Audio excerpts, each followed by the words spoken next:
2112 es un nombre mítico en la Argentina, pero que además de un pasado tiene un gran presente. Un nuevo disco, nuestro mayor fracaso, es la excusa para tener una charla con Gabriel Costa Ferraro, bajista, cantante, hacedor e instrumentista de la misma, de una banda que tiene ya prácticamente no solamente una buena cantidad de discos, sino más de 2 generaciones en su público.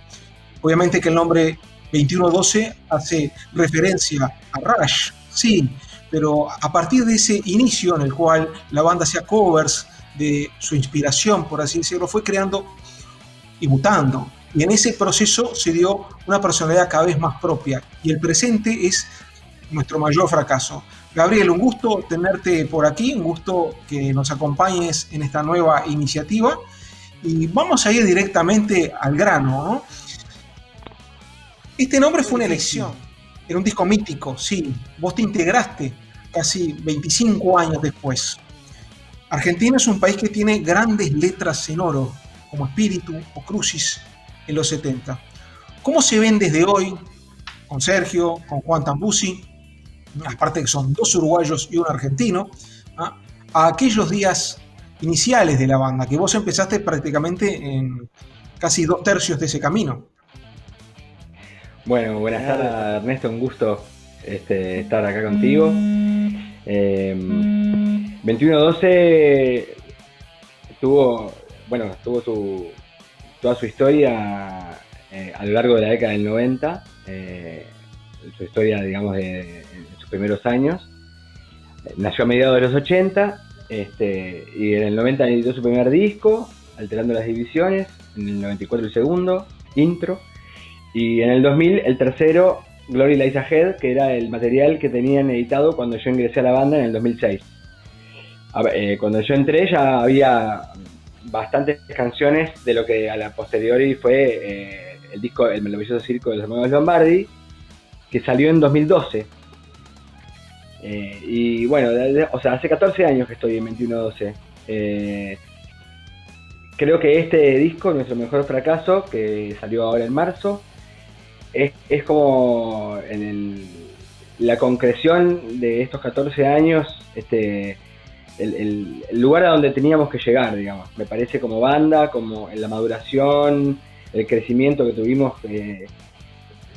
Vos no te olvides que yo entro a un núcleo que es el de Juan y de Sergio, que hace muchísimos años que están tocando, componiendo y en el negocio de la música juntos, con un ideal y un concepto muy claro, en el que uno tenía que acoplarse, y en todo caso ir aportando desde su lugar lo que pudiera para mejorar. Y bueno, creo que por ahí fue yendo el asunto. Nuestro Mejor Fracaso, creo que es el mejor disco de 2112, porque, como vos decís, es el que mejor se enmarca en esa tradición que nombrabas vos, ¿no? Esa tradición del rock clásico y progresivo argento, que como que llega al punto de maduración, ¿no? Todas las vetas de 2112, todas sus influencias, todo lo que hizo antes, confluye en un trabajo nuevo que tiene todo lo que 2112 fue dando a lo largo de sus más de 35 años, y también con una mirada al futuro, a lo que nos puede deparar, lo que vamos a seguir haciendo, a componer para lo que sigue, ¿no? Evidentemente, si pudiéramos resumir en una frase, es ese permanente balance en esos 3 puntos que son los músicos de la banda, de lo que fue siempre ese emblema que le pusieron a 2112, ¿no? Demasiado progresivos para ser heavies y demasiado heavies para ser progresivos.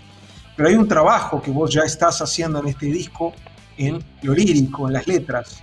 Los Caminos del Dirigente retrotraen mucho a la lírica del Siddhartha, de ese gran libro de Hermann Hesse, y en lo vocal vos buscaste otros matices en los cuales, evidentemente, ese bagaje histórico que trae 2112, porque son de la época del vinilo, son de la época del CD, tiene que ver con lo que hizo Luis Alberto Spinetta en Almendra.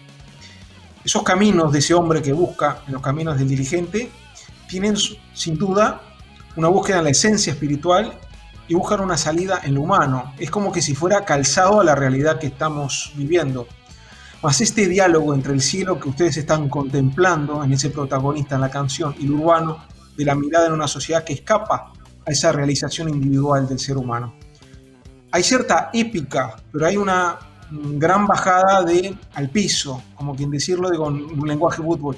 Bajan la pelota al piso, a pesar de tener una letra sumamente lírica.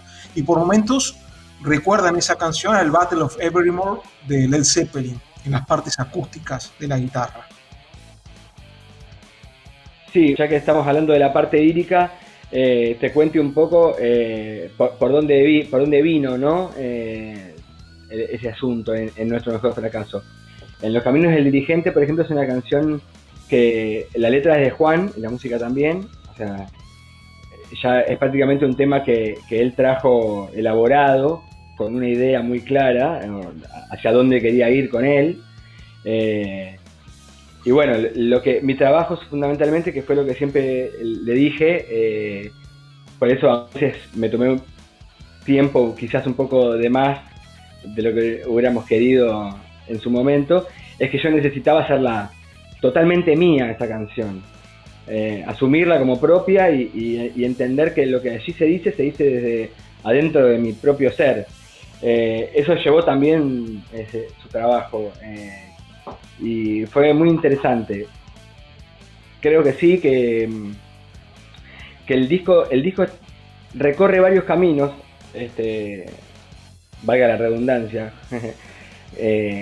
líricamente. En el caso de Los Caminos del Dirigente es probable que sí, que esté muy salpicado de existencialismo, ¿no? De esa búsqueda que hace cada uno cuando sale a buscar su camino y deja algo atrás. Por ahí en esa misma línea hay alguna otra canción también del disco, pero esa fundamentalmente creo que es la que mejor resume esa búsqueda metafísica, si querés, ¿no? También hay una búsqueda en colores, y en esto me refiero en el sentido de que hay una canción del disco que es Un perro que decidió volar, que sí, tiene nexos en común entre ustedes, argentinos y uruguayos, dentro de la banda. O sea, por momentos parece casi un neotango, por así decirlo. ¿Y a qué me refiero en esto? Hay elementos que son comunes en la historia de la Argentina y del Uruguay, incluso en las últimas décadas. Hay como una pintura en esta canción, en Un perro que decidió volar, que es casi la grisura de un Montevideo o un Buenos Aires en los finales 80s, de esa etapa de salida de la dictadura de la Argentina y Uruguay, y el acomodar el cuerpo de esas sociedades a una sociedad democrática, por así decirlo. sí, o un perro que decidió volar es que tiene de esperanza en medio de un panorama como el que describís vos. Digamos, tus días pueden ser horribles, pero mañana va a haber otro, en definitiva. O sea, si le pones lo que le tenés que poner, la actitud que le tenés que poner, la onda que le tenés que poner, va por ahí también un poco. Viste que es complicado explicar las canciones de uno, no, es un lugar medio incómodo, sobre todo cuando la letra en sí tampoco la escribí yo. O sea, en este caso también la escribió Juan. Juan escribió las letras de El Camino del Dirigente, de Un perro que decidió volar, Del jardín de mi casa, de Hace 1000 años, y después también coescribió con Sergio la del último tema, la que tiene la voz de Martín, invitado, que se llama Parque Recreativo para Zombies Buenos. De ella vamos a hablar más adelante en el correo de la entrevista. 2112 fue una banda que siempre cuidó mucho la estética de las carátulas de sus trabajos. Yo recuerdo que en Alterando las Visiones de 1989 se fueron al surrealismo abstracto en la pintura. En Intro, en 1994, había cierto toque orientalista. Había un elemento humanista de realismo, como ese gran pintor argentino que es Antonio Berni, con un sutil collage, como veíamos en el maravilloso Circo de los Hermanos Lombardi del 2012, que vos empezaste un poco al trabajo de estudio con la banda. Pero en este caso, en el caso del nuevo disco que nos lleva a esta entrevista, la estética se va más hacia el arte madí, pero hay un punto de contacto con ese universalismo constructivo de nuestro uruguayo Joaquín Torres García, y hay un trabajo de texturas que es casi un arte callejero, con puntos de contacto con Rocambole, el diseñador de las carátulas, de Patricio Rey y sus redonditos de ricota. Eso es un poco la preocupación y la adaptación de 2112 a que en cada etapa, que tiene que ver obviamente en un mundo globalizado, tecnológico, de brindarle un plus a la escucha y al marco de la canción que se está brindando. Yo creo que sí, que es muy importante. Nosotros como amantes de la música, de una época en que la música se presentaba en un formato físico y que un álbum tenía un determinado concepto, aunque no fuera un disco conceptual, aunque no fuera un álbum que musicalmente tuviera un hilo conductor conceptual, todo el hecho de presentarlo, un conjunto de canciones con determinado arte en determinado momento, tiene un montón de significado, y para nosotros lo tiene. Y en los últimos 2 discos, haber dejado en las manos de Sergio, que es el que tuvo la idea, el diseñador de la tapa tanto de Lombardi como el de Nuestro Mejor Fracaso, nos dio la tranquilidad de que quién mejor que uno de nosotros para interpretar mejor cuál es el mensaje o cuál es o qué es lo que queremos decir al presentar ese arte, ¿no? Esta tapa. Sergio lo podría explicar mucho mejor que yo, porque es una persona que está mucho más preparada en el terreno del arte gráfico y de la pintura. Es restaurador de obras de arte y una persona muy informada y preparada en ese sentido. Pero básicamente sí, sé que las influencias principales para la idea fueron, como dijiste vos, Antonio Berni y Joaquín Torres García, o sea, lo que fue el movimiento de Torres García en Uruguay, en el Río de la Plata, ¿no? Hay una... Y después allí que Frío y Distante, Robot Metálico, y la pregunta va por 2 lados, porque da la sensación a veces de estar escuchando como algo que se está enhebrando y es casi un disco conceptual. Frío y Distante, Robot Metálico recuerda a esa especie de pensamiento interior que es Pienso y luego existo de Descartes, mirándose uno a sí mismo, a esa ferocidad de un espejo que le intenta imponer este mundo digital de hoy que nos invade cada vez más en base a las circunstancias que vivimos, como una versión cercana a ese Yo Robot de Isaac Asimov. Hay un diálogo de pregunta-respuesta, conciencia y humanidad, robot, despersonalidad. Es un cuestionamiento individual y colectivo. Están preocupados por el presente del ser humano y su relacionamiento con la humanidad y el planeta que vivimos hoy. Bueno, sí, por supuesto. De esa letra te puedo hablar quizás con más propiedad, porque esa sí la escribí yo. Y tiene un montón de personales, digamos. Hay como una mirada al espejo, así como decís. Está muy presente en las letras de 2112 porque todos somos lectores y amantes de ciencia ficción, nos gusta el cine de ciencia ficción. Y bueno, 2112 se llamó Fahrenheit. Y la primera canción que 2112 compuso se llamó 451.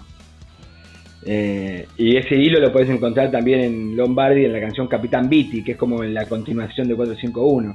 O sea, siempre también hay guiños literarios y cosas que mueven y nos inspiran, ¿no? a contar historias.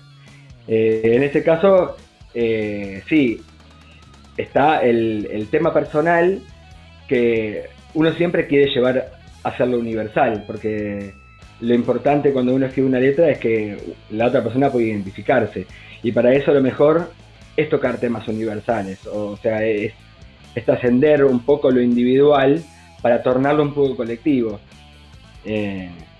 Por eso acá va porque te juntas con alguien de otra generación, pero aparte que mediante la tecnología se compone. Me estoy refiriendo a los uruguayos Days of the Phoenix y al trabajo que hiciste con Martín. ¿Cómo fue esa amalgama de estéticas que a la primera vista parecen tan diferentes, el tipo de voces, de trabajarlo y plasmarlo en esa canción? Bueno, una manera muy curiosa. Un día llegué al estudio, a una sesión de un video que estaba viendo, me dice, mirá, esta banda lo que suena son compatriotas tuyos. Y me pone un video de esos de Phoenix. Y inmediatamente le digo que el baterista es muy amigo mío, Sebastián Rebollo. Fuimos compañeros de secundaria y mantenemos una muy linda amistad a lo largo de los años. Palo que Juan estaba en ese momento muy muy prendido, escuchando cosas más tiradas al gent, ¿no? al más rock, al metalcore, ¿no? Y se le ocurrió que podíamos invitar a Martín a cantar una canción que ya tenía más o menos con Sergio ahí habían empezado a elaborar musicalmente, más o menos para que tuviera esa onda más moderna, metal pro más tirado al gent o al más. Y en el estribillo y en los puentes, la idea era tener una voz que pudiera hacer un screaming, que pudiera romper. Y yo la verdad que no me consideraba, y ni me considero en este momento, capacitado para manejar esa técnica porque no la tengo. Y Martín la rompe, o sea, es capaz de sostener eso un show entero y terminar con una sonrisa de oreja a oreja y charlando con vos como si no hubiera pasado nada. Entonces lo que pasó fue que en uno de mis viajes a Montevideo me fui hasta la casa de Martín, nos conocimos, nos juntamos a hacer un brainstorming ahí con la letra que ya más o menos teníamos elaborada y tiró un par de ideas y al tiempo nos mandó la grabación con sus partes que realmente nos impactó y nos gustó muchísimo y bueno, y así fue, o sea, me parece que el estribillo de esa canción, la armonía que hicimos está buenísimo y que eleva ese tema y que realmente es un lindo momento para terminar este disco que queremos tanto, ¿no? Ustedes como músicos, y hay una pequeña diferencia de generación entre vos y el resto de la banda, tienen nexos en común que es la cultura del vinilo, el cassette y el CD. Obviamente que se han tenido que adaptar a esta realidad de hoy, que todo este mundo digital genera una cantidad masiva de contenidos inmediatos, de consumo y efímeros. La pregunta es, ¿ustedes como músicos prefieren el sonido digital o analógico o ambos? Esa tecnología obviamente puede abaratar los costos de equipo y de grabación, pero el sonido no es el mismo. ¿Les gusta la tecnología? ¿Son fanáticos de los gadgets? ¿O prefieren sus ventajas conseguir ese sonido clásico, vintage, por así decirlo? Bueno, ahí cada uno tiene su gusto, digamos. Juan es loco de los pedales, de los gadgets y de las cosas para investigar y mejorar y tener nuevos sonidos. Porque en definitiva los sonidos son como los colores para un pintor, ¿no? O sea, cuanto más matices tengas, más cosas vas a poder decir musicalmente. Que en temas largos, como los de nuestro disco, aparte de lo que decís con las letras, decís un montón de cosas en las partes instrumentales también. Y para eso necesitas una amplia gama de herramientas. Yo soy más austero, de la vieja escuela, de enchufar y sonar con lo que tengo. Pero la verdad que he ido desarrollando un gustito también por esas cosas porque te amplía mucho las posibilidades y los horizontes, ¿no? Y bueno, y Sergio es... Al punto de que cada vez con estas plataformas musicales como tenemos, como Spotify, como Deezer, como tantas otras, que la vía de los hechos están sustituyendo a la radio tradicional, aunque no la hacen desaparecer, como a su vez la televisión tampoco hizo desaparecer décadas atrás a la radio. Vos sos de escuchar radio web, sos de mirar Netflix, evidentemente, porque todos lo hacemos y más en las circunstancias que vivimos. Pero estamos en un momento de la industria en el cual las bandas tienen que girar y tocar la mayor cantidad de veces posible porque es de lo que viven. La piratería ha llevado ese doble discurso casi irónico, por no decir hipócrita, de que las propias compañías tecnológicas hablan, estamos en contra de la piratería, bla, bla, bla, pero te estoy brindando la forma de codificar algo, grabártelo a CD, pasártelo al teléfono, etcétera, etcétera.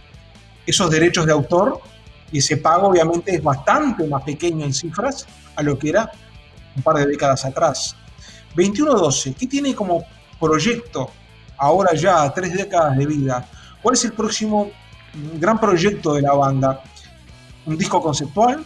¿Una gira sudamericana? Obviamente digo que estamos un poco maniatados por la realidad que se vive, pero ¿cuáles son los proyectos de la banda para decir, y un poco buscando ya el final del mensaje de esta entrevista hacia la gente? Bueno, somos una banda de objetivos, digamos, más tangibles. De ir viendo que presentan las cosas, porque nos tomamos nuestro tiempo para hacer todo, por el hecho de que no tenemos los recursos para hacerlo rápido y poder difundirlo a la velocidad que quisiéramos. Entonces, y que además la industria ha cambiado, o sea, la industria absolutamente, no busca artistas. O sea, la industria en estos momentos a nivel discográfico en el mundo lo que hace es ediciones o distribuciones y nada más. Nada más. Y nada más. Entonces, y es para la banda grande como para la banda pequeña. Exactamente.